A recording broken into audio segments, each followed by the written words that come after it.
up, Digilogue fam? My name is Felicia, and today we're chatting with Ashoka, who is a rapper, singer, and songwriter. We're super grateful to have you and learn about all the dope things you have coming our way this year. Welcome and thank you for being here today with us. Yo, Felicia, I appreciate it. I'm OD happy to be here. I've been rocking with Digilogue for a minute. Like, y'all literally one of the most dopest platforms I personally know about. So I'm glad to be here rocking with y'all today. So we appreciate that. So for starters, how has 2021 been treating you so far? 2021, yo, it's been good. It's been good. It's been different, going into the year with where we are in the world right now. But just, I feel like we had a good amount of time to adapt to things. So now it's just we adapted.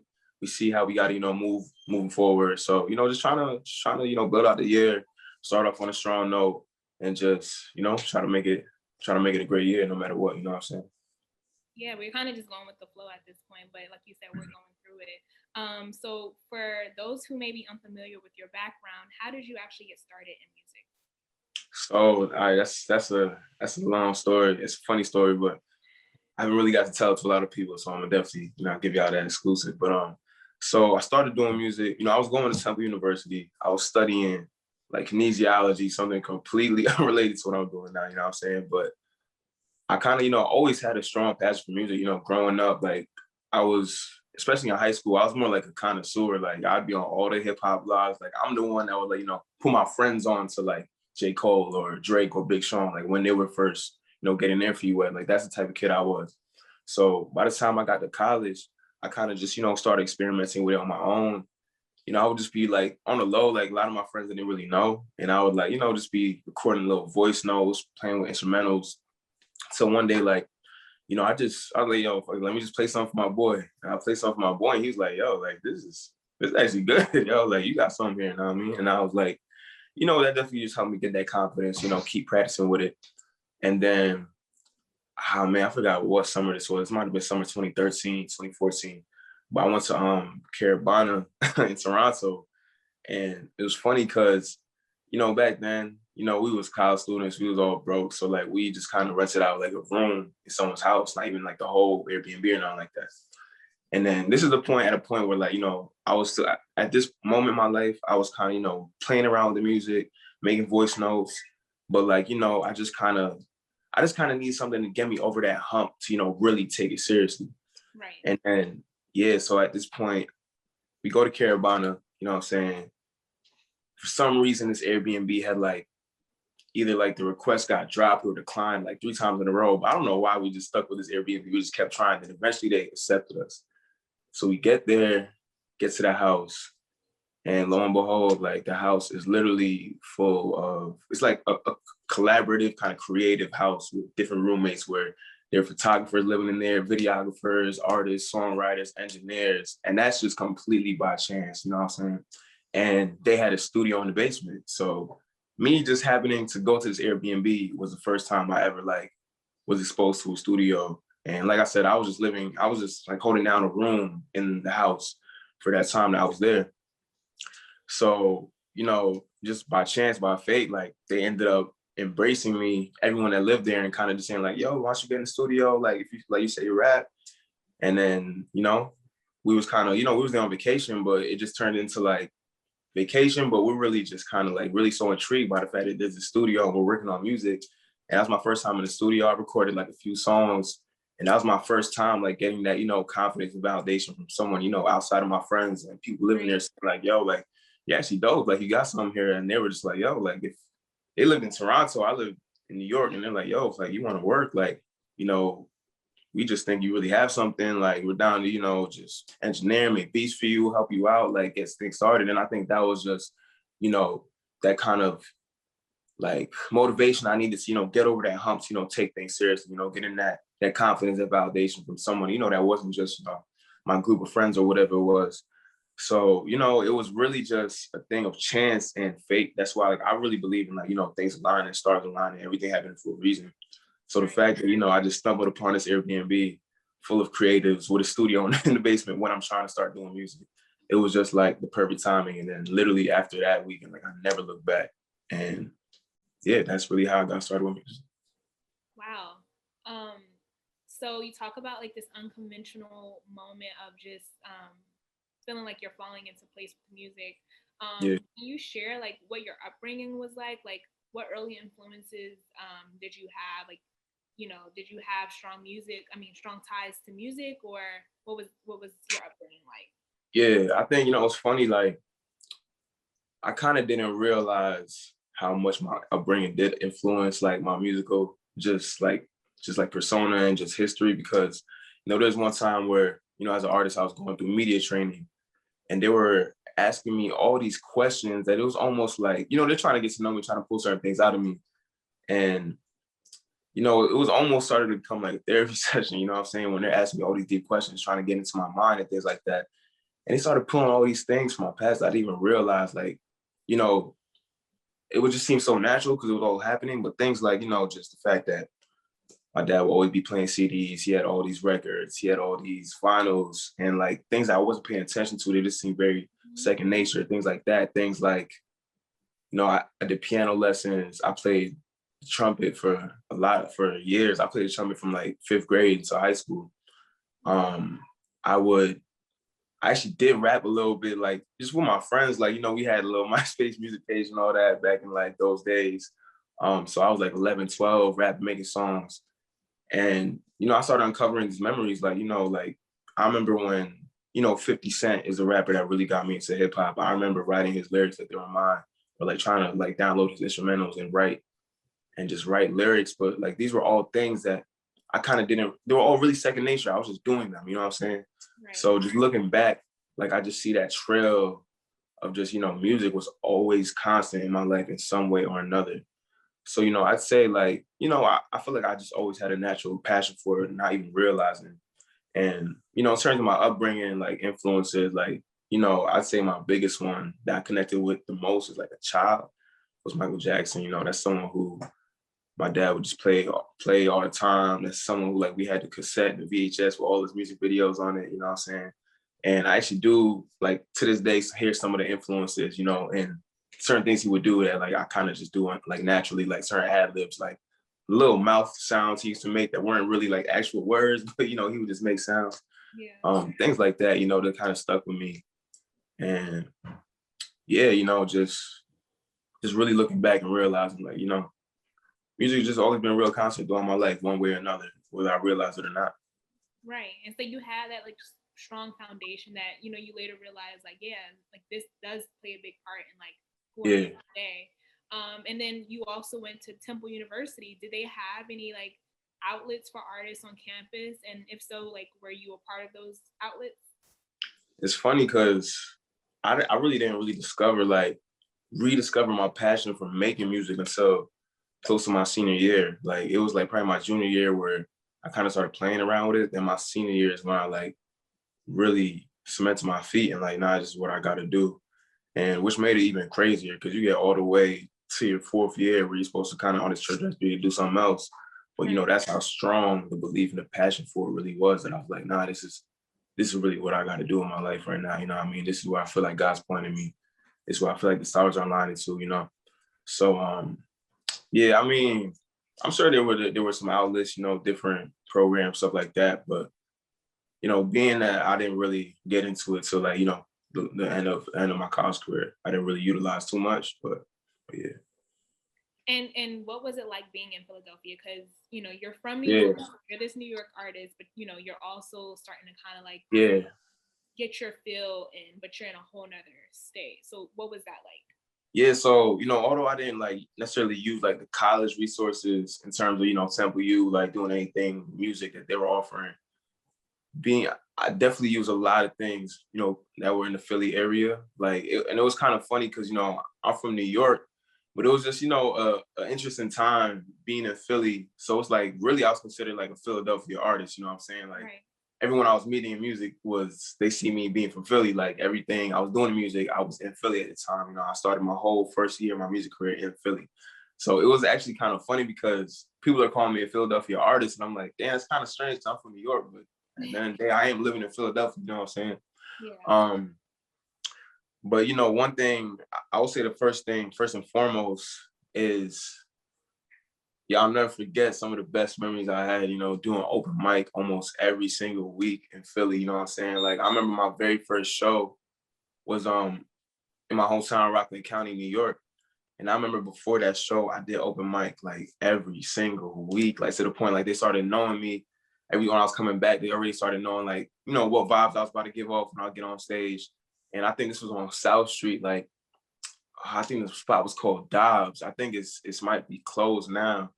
But yeah, that's one of my favorite memories and one of the best things that I kind of started doing, like because I'm someone who like personally I like to really perfect my craft. You know what I'm saying? No matter what it takes.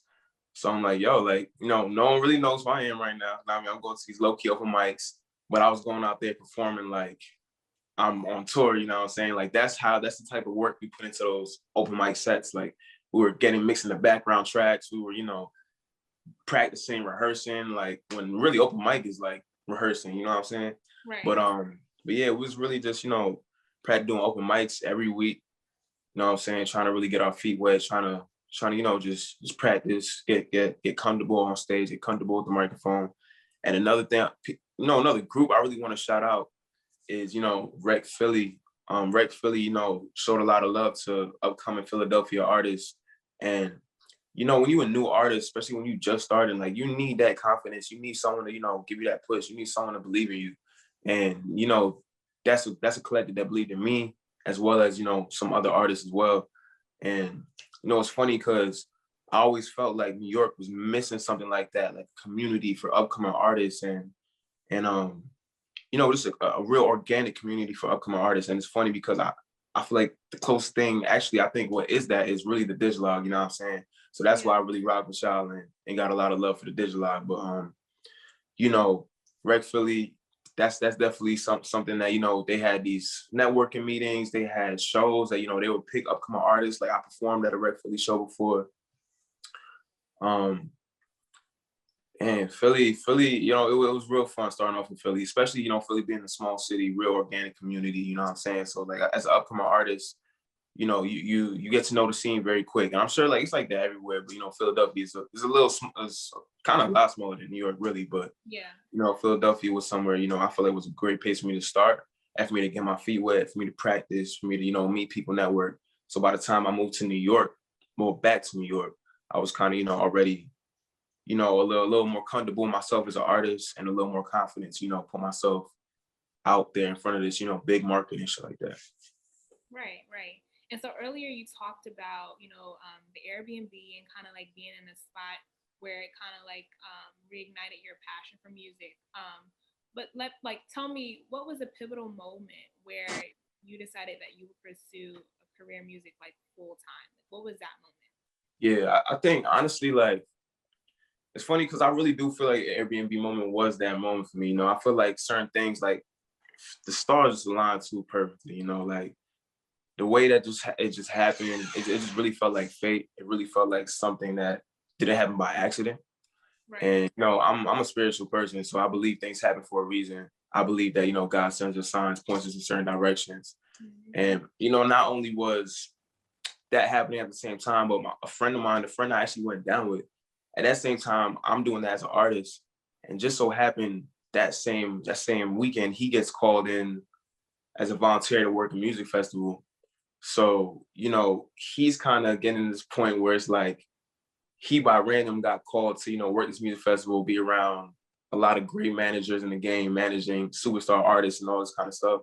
And I'm just upcoming artist that's like, yo, I'm getting exposed to, these engineers, artists, producers, and it's just like things were just stars were just aligning in too much of a funny way that it's just like, nah, I think this was what we're supposed to be doing. And from there, I went back to New York, and I remember I got this new equipment, and I probably had it for like 1 week, and I was like, all right, bet, like I'm about to start recording, I'm about to, really chase the music thing. Then my computer crashed, and I'm like, oh my God, like what am I gonna do now? You know what I'm saying? And I remember I had a friend at college as well who, like, I realized I remember him telling me like he was starting to get into producing and things of that sort. So I hit him up, and then I told him, hey man, like, my computer just crashed. I know you said, you're working on beats and all that. You think like you help me out record? I pulled up to his crib. This is all on my college campus, close to his crib. And then he's like, yo, let's get to it. And he was just so in love with, what I was working on and my ideas and like the potential that was there as well. So, it was one of those things where like, next thing I know it, snap of a finger, now I have like a whole team together. And like, it's not like anything was forced. It was just all organic. And like I said, I'm really big on like fate and the stars aligning. So, when certain things just align too perfectly, like, like I said, my laptop crashed. That led me to, linking with homie who now is like, yo, if you're trying to do this, I'm all in. I'm trying to work with you. Like now I'm not searching. I didn't have to search for anything. You know what I mean? It all really just came to me. It all really just fell into my lap. And, realizing the way the stars were aligning, realizing the way that certain things just fall into my lap, just naturally and organically. That was, those moments kind of let me know for sure, like, all right, this is where I'm supposed to be. This is the direction God's trying to point me. And, I definitely believe that, anyone should, never fight the signs, follow the path that, you feel like you're naturally being led to, you know what I'm saying? Right, right. And so in 2017, your single "No Stress" was featured on Ebro's Song of the Week and landed the attention from various publications like Hot New Hip Hop, Lyrical Lemonade, and many others. What did that do for your career? So right there, that was another one of those things, like that was just a song that, I made on the fly, and it was just really what I was feeling, what I was going through. And that song just opened so many doors as well. Like I put it out, and so many things just started, opening up. And it's funny, like I remember at the time, like that's when I had just moved back to New York. And when I tell you, like I moved back to New York on some real music grind time, like it was me and my dog that I just, gave you that whole story about how my computer crashed. And, he wanted to help me out recording.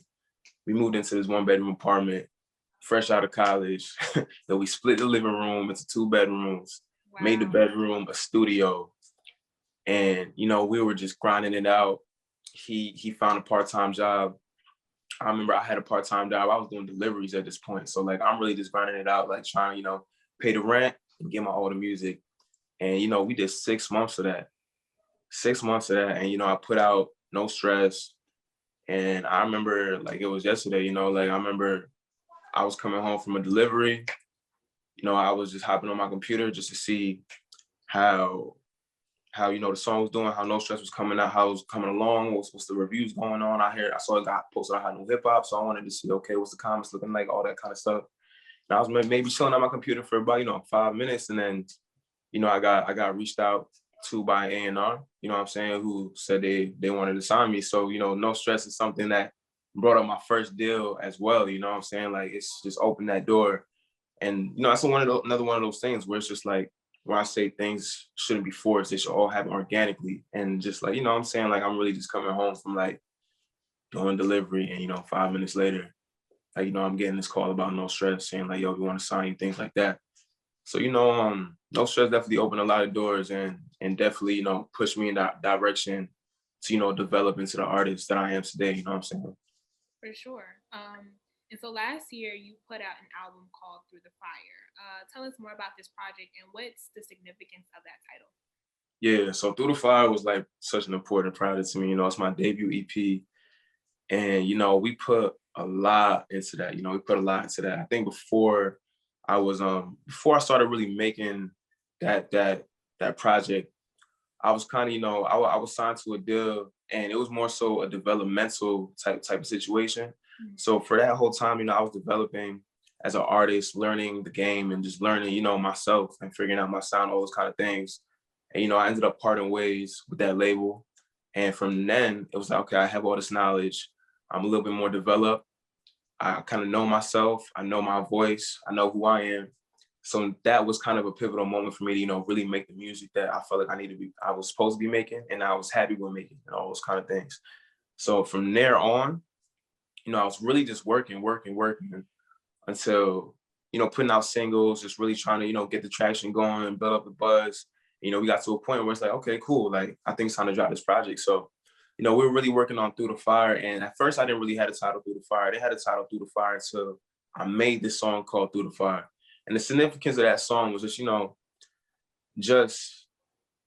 remembering hard times. And for me personally, like, I definitely been through my own struggles, my own, whether it's life struggles, mental health issues, you know, times where I was feeling down, times where, you know, I was feeling like real deep anxiety, things like that. And I kind of got to a point where it's like, okay, I could either, you know, fall back and let, you know, these problems defeat me, or, you know, I could, you know, pick my head up, head high, and walk through the fire and, you know, overcome those adversities, you know what I'm saying? So Through the Fire was really a song about, you know, just walking through the fire and overcoming those adversities, but coming out even better and stronger than before, you know what I'm saying? So that's why I have that line, yeah, I walked through the fire, but I came out more fire, you know what I'm saying? And I think that really birthed like the whole life of the project. Like, and I started making everything else around that. And then it was funny because while I was, you know, working on this project, that's kind of when, you know, the world kind of was just really going crazy, whether it was like, you know, the pandemic started, you know, we had all this like crazy police brutality stuff going on, which has always been going on. But of course, we know that how, you know, how it really came to light over the past year and a half. So, you know, it really felt like, you know, while I was making this project, the world around me was literally on fire. And it was another one of those things where, like, you know, it wasn't, I made music not just for myself. I made music to, you know, inspire others and tell the stories of, you know, my brothers, my sisters, you know, people who you know, necessarily may feel like they don't have that voice to tell the story themselves. So when I say walk through the fire, like when I felt like the world was on fire, it was kind of a thing where I felt like, you know, we had to all walk through the fire together, or, you know, we can't really make it through without each other. So it was kind of like, you know, we all got to walk through the fire together and, you know, keep our heads high, and we all have to come out on the other end stronger and better. You know what I'm saying? Like when it's adversity, you know, you can't really get through certain things alone. You got to walk hand in hand with, you know, all the people that believe in you, all the people that's on your side. You know what I'm saying?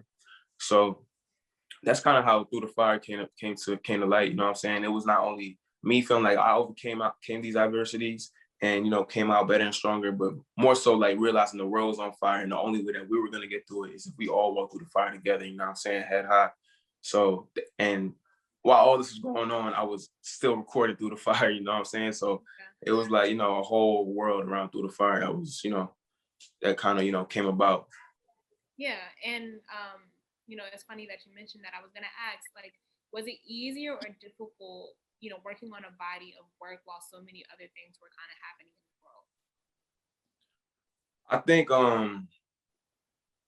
I think it ended up being a little easier because it was a time when I was recording Through the Fire, you know, all the things that were going on, from the pandemic to police brutality to, like, you know, all the racism and things that was going on at that time. It's like, yo, you really just need an escape from all that. You know what I mean? Especially during the pandemic, like we're all trapped inside. So it's like you have nowhere to go but sit there with your thoughts. You know what I'm saying? Like maybe if you have a 9 to 5, then, you know, you have to focus on something else during the day.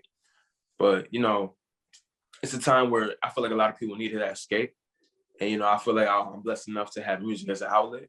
So, you know, during that time, I just, you know, channeled all these emotions into the music. And it's funny, like you'll really hear what's going on in the world in those songs. You know, the first song, like, you know, the title, the intro was called Up. And, you know, I'm really just talking the song about, you know, the song is really about mortality. Like it's really about, you know, red light, but I'm ready to go. Still here. Like I'm really just saying still here. I'm not ready to go.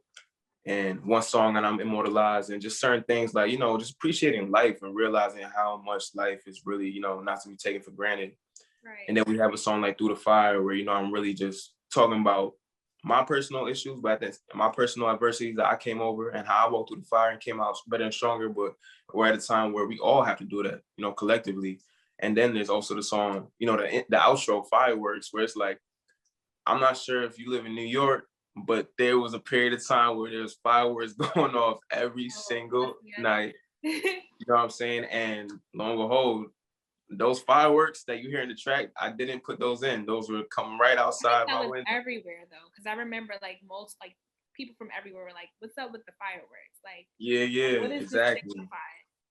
Yeah. And, you know, you hear fireworks in that track. Actually, that's why I titled the track Fireworks, and saying, you know, like I'm going off every night, like the fireworks is going off every night. And really you hear the fireworks inside the recording, you know what I'm saying? So the whole project was really organic to, you know, what was going on at the time, you know what I'm saying? Right. That's dope. And so I see you rocking the Kingdom is Yours Yeah. merch. Tell us more about what that is. Yeah. So Kingdom is Yours is my collective, my brand. And it's not just collective and a brand, but it's also like, a real mission statement. It kind of came about with one of my first earliest songs that I ever recorded and never came out, probably will never see the light of day, but I really had this line that was like, this is your kingdom, this is your kingdom.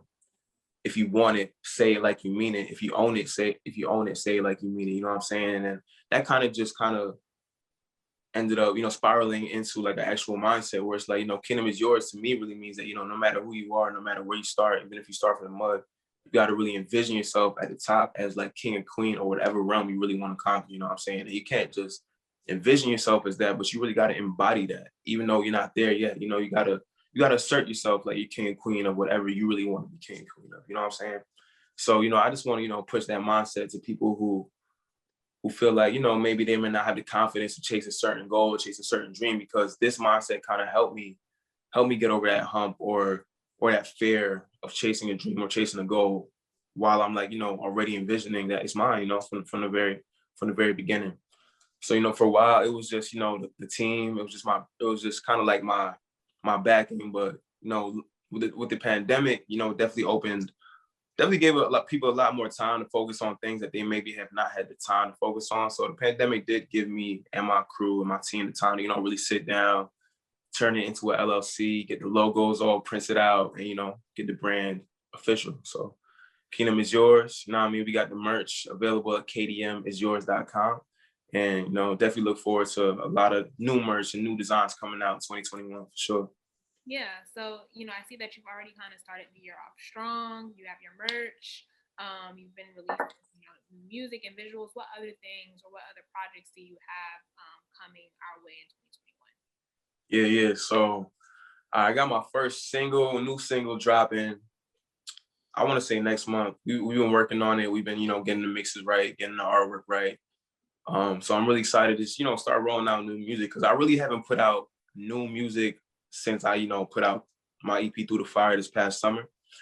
We put out, some freestyles and videos, but I'm the type of person like I record every day, you know what I'm saying? Whether I'm recording new music, whether I'm writing songs for somebody else, I record every day. So I'm just really excited to, share this new music with the world, get into this next chapter, show the development, you know what I mean? Like all those kind of things.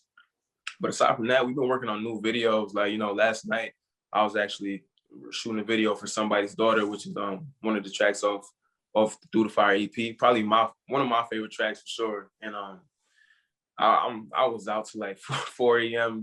trying to get it right, you know what I'm saying? Yeah. So, woke up a little tired today and all that, but it's all good. But I just got some videos in the works, got new singles, and we definitely working on a new project that I feel like is gonna be amazing. I can't wait to share it with the world. And, I'm just really excited about everything we working on right now. Right. And so what's your ultimate goal for 2021? We've had, 2020 was a crazy year for a lot of people. So what are you looking forward to this year? What I'm looking forward to this year really is like, I'm at a place where, a lot of things that happened in 2020, maybe even 2019 as well, just show me that, we really not here. Another day is never promised. We're not gonna be here forever. So I think what was really important to me moving forward is the mark that I leave behind. You know what I'm saying? Whether it's on the entire world or whether it's just, on one person. So, I'm really at a point where I really just want to give my best art to the world. I want to give myself, and, I want to have something that, I can look back on as something that, even after I'm gone, will be here for, years and years. So really my main focus is to just, make the best music I can make and make music that, is going to resonate with people and hopefully, change people's perspective, inspire people, hopefully change lives and things like that. So I think that's the mindset that I'm really in right now. So I'm just recording, and, my biggest goal for 2021 is just, really just give the world that content and the best music that I could possibly give them. That's my main focus right now. Well, we appreciate you. We appreciate, sharing and being vulnerable during this interview. And just let the community know where they can listen to your music. Oh yeah, for sure. Well, I'm on every streaming platform. That's Ashoka, Ashoka. You could look at my debut EP, Through the Fire, Ashoka Through the Fire, and you'll be able to find the whole project. I'm on Instagram, Ashoka.kdm, Twitter, Ashoka_KDM. And, definitely reach out. I love engaging with everybody. I want to talk to the fans. I want to talk to, supporters. I want to talk to, everyone who rocks with the Digilogue. I rock with the Digilogue too. So let's all be friends.